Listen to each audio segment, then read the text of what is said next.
warahmatullahi wabarakatuh. Waalaikumsalam warahmatullahi wabarakatuh. Selamat pagi adik-adik. Bagaimana keadaan hari ini? Baik. Nah, di sini kita akan belajar di tema 9, subtema 2, pembelajaran 4. Nah, pelajaran pertama yaitu tentang pelajaran IPS. Nah, kakak akan membacakan ngasih sedikit materi tentang modernisasi terhadap budaya masyarakat Indonesia. Ada yang tahu apa itu modernisasi? Ada nggak? Ada yang tahu? Ya. Nah, baiklah. Modernisasi atau globalisasi adalah sebuah masa di mana sisi gaya hidup atau orientasi dan budaya menjadi satu. Globalisasi adalah sebuah masa di mana ilmu pengetahuan dan teknologi berkembang dengan cepat sehingga menyebabkan kegiatan manusia itu lebih mudah. Di sini ada yang bapaknya petani? Ada. Nah, kalau zaman dahulu itu kan petani-petani membajak sawah itu menggunakan sapi, menggunakan kerbau atau bisa mencakul ya kan. Nah, kalau di zaman era modernisasi sekarang, dia menggunakan teknologi yang lebih canggih untuk memudahkan pekerjaan manusia. Contohnya menggunakan traktor, mesin pembajak sawah. Nah, sekarang itu tahu kan? Nah, itu dinamakan itu perkembangan zaman sekarang. Nah, yang terdampak dari modernisasi yaitu masyarakat mengakses setiap informasi yang ada di dunia maya. Kalau dulu itu kan mendapat informasi dari dunia maya susah. Nah, kalau sekarang udah ada HP, gadget, kok melihat internet, semua informasi ada di sana. Itu memudahkan kita mencari informasi. Terus kalau zaman dahulu kan mau bertukar kabar sama keluarga yang jauh itu kan pakai kantor pos tuh menulis surat. Kalau sekarang pakai WhatsApp udah bisa gitu. Terus ini ada dampak negatif dari modernisasi yaitu cenderung mencintai produk barat. Contohnya kalian punya HP, ada HP, namanya apa? Vivo, Oppo. Nah, Oppo, Vivo itu termasuk dalam mencintai produk luar negeri. Nah, itu dampak era modernisasi sekarang seperti itu, mencintai produk barat, tidak mencintai produk dalam negeri. Nah, kalau produk dalam negeri ada yang tahu HP Evercross? Tahu. Nah, Vito itu produk dalam negeri kita. Tapi kan kalau jarang zaman sekarang itu kita lebih mencintai produk luar negeri. Itu dari produk Vivo, Oppo, dan Realme. Nah, itu kan produk luar negeri. Itu dampak negatifnya dari modernisasi. Nah, itu di sini ada yang suka sama artis Korea? Saya. Apa? BTS. Nah, itu dampak dari modernisasi, dampak negatif. Sebenarnya nggak boleh karena kan itu bukan Indonesia, itu masuk ke dalam budaya luar. Nah, itu zaman sekarang gitu milenial ya, sukanya sama budaya barat. Dari materi yang tadi Kakak jelaskan tentang modernisasi, coba kalian simpulin dari materi tadi. Ada yang tahu? Kamu coba sebutin dari kesimpulan tadi. Dari kakak kesimpulan dan dampak negatif dari modernisasi. Masyarakat cenderung mengenai produk barat daripada lokal. Terus yang kedua, Masyarakat menirukan budaya barat. nah itu dampak negatifnya ya. Coba kamu pengertian dari modernisasi. Modernisasi adalah ilmu pengetahuan atau pengetahuan teknologi yang berkembang dengan cepat sehingga memudahkan kegiatan manusia. Dampaknya Ya. Coba tadi apa dari pengertian dari modernisasi? ilmu pengetahuan dan teknologi yang berkembang dengan cepat. Nah, ya. Itu tadi materi tentang modernisasi. Setelah itu coba di sini adik-adik menggambar sebuah poster tentang modernisasi. Contohnya seperti ini. Coba kalian tirukan. Ayo, coba bisa nggak diturutin? Di sini. Iya, nggak apa-apa. Kamu di belakang.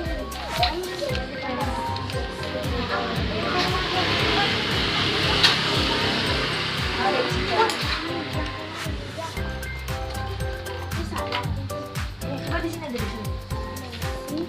Nggak, buat ini. Itu namanya poster. Udah pernah buat. Apa ya? Iya, di sekolah. Emang adik kelas berapa?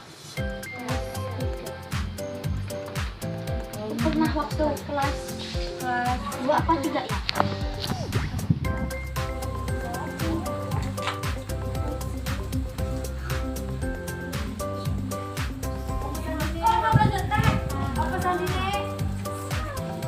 Tadi sudah saya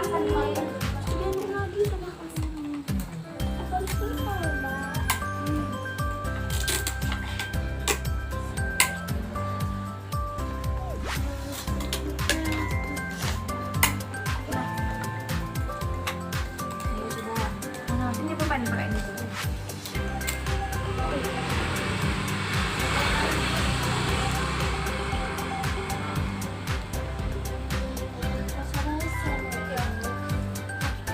Bisa cubit kamu kok.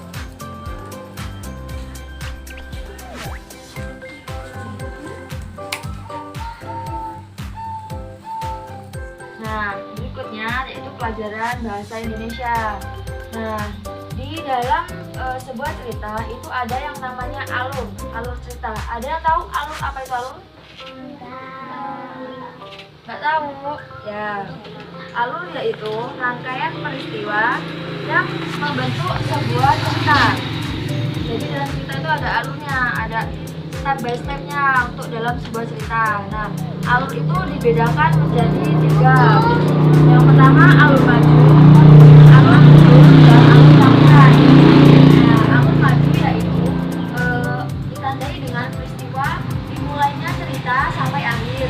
Sedangkan alur mundur yaitu menceritakan cerita yang sudah pernah terjadi. Dan kalau alur campuran gabungan dari alur maju dan mundur. Yang pertama alur maju. Alur maju contohnya seperti ini. Ada yang punya nggak? Punya adik nggak? Ada yang punya adik?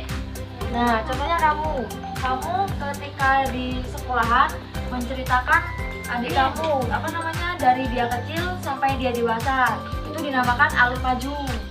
Nah, sedangkan alur mundur yaitu ketika kamu bertemu teman kamu menceritakan kejadian yang sudah kamu alami. Contohnya kamu cerita ke dia, tadi kamu sebelum berangkat sekolah, kamu jatuh di jalan atau kayak gimana.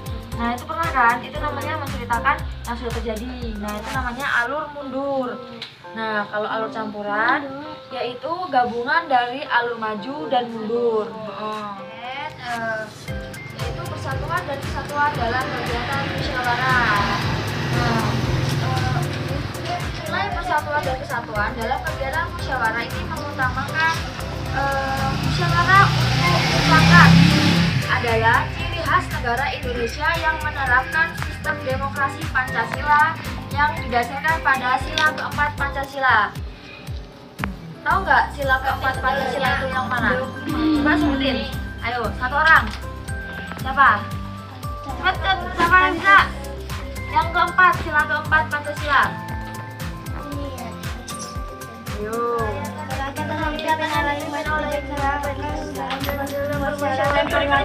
Nah, ya, kerakyatan yang dipimpin oleh hikmah dalam kebijaksanaan dalam permusyawaratan perwakilan. Nah, itu. Kalau sila yang pertama tahu nggak apa? Saya mana? Ketuhanan yang Maha Esa. Yang kedua, Kemanusiaan yang adil dan beradab. 3, Persatuan Indonesia. 5. Keadilan sosial dan Nah, ya. Nah, ada yang udah tahu belum apa itu musyawarah? Musyawarah adalah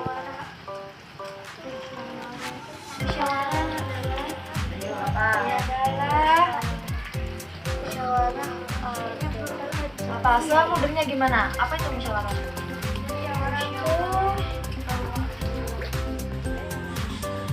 Ayo, siapa yang tahu apa itu musyawarah? Musyawarah adalah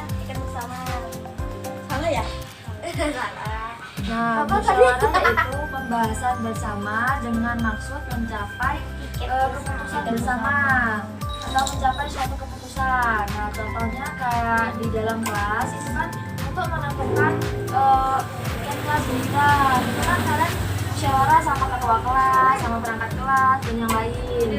Seperti itu kan. Nah, di sini coba kalian buat kalian musyawarahin dan kalian buat jadwal tiket di sini siapa yang hari Senin, Selasa, Rabu, Kamis. Coba kalian buat.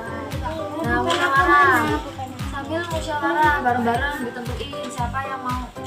Satu aja yang nulis, nanti ngomong yang hari Senin siapa. Ya. Ya, coba kamu tulis hari Senin siapa, di Selasa, Rabu seperti itu.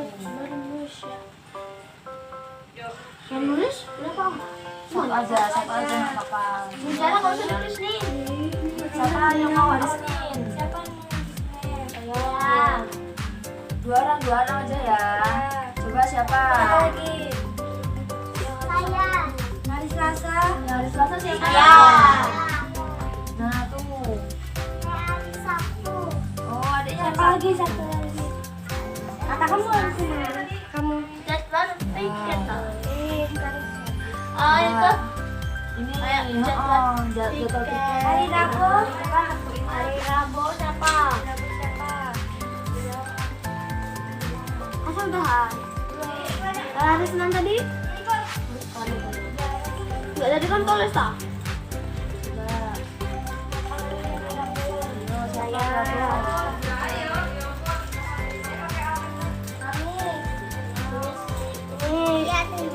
Siapa yang belum? Yang mau dari hari Kamis siapa?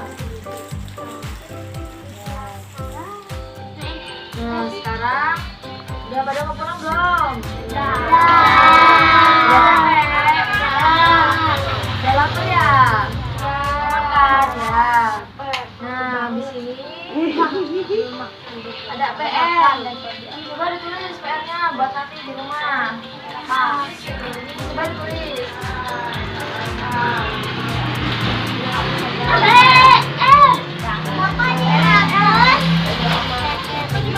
Belum.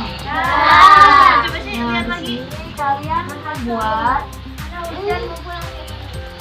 tunggu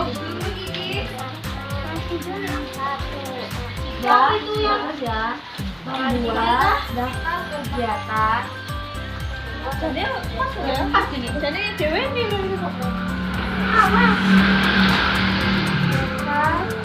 bagian buat membuat daftar kegiatan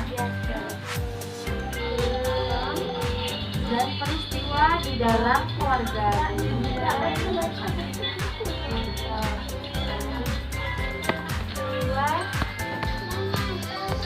Peristiwa di dalam keluarga.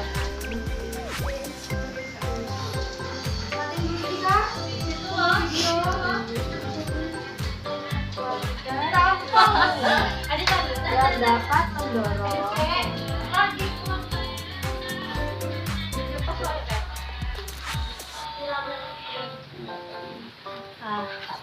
persatuan dan kesatuan.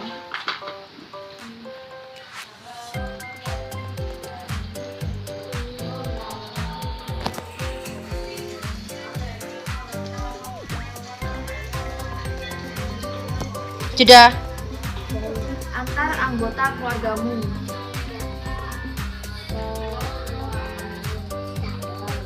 Antar anggota keluargamu.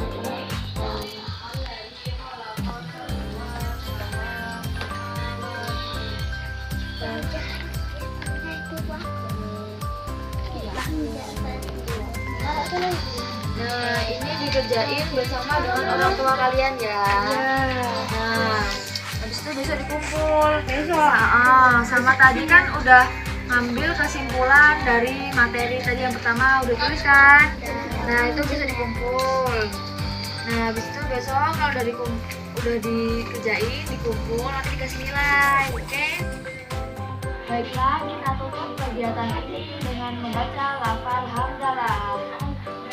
Alhamdulillahirobbilalamin. Kakak tutup Wassalamualaikum warahmatullahi wabarakatuh. Waalaikumsalam.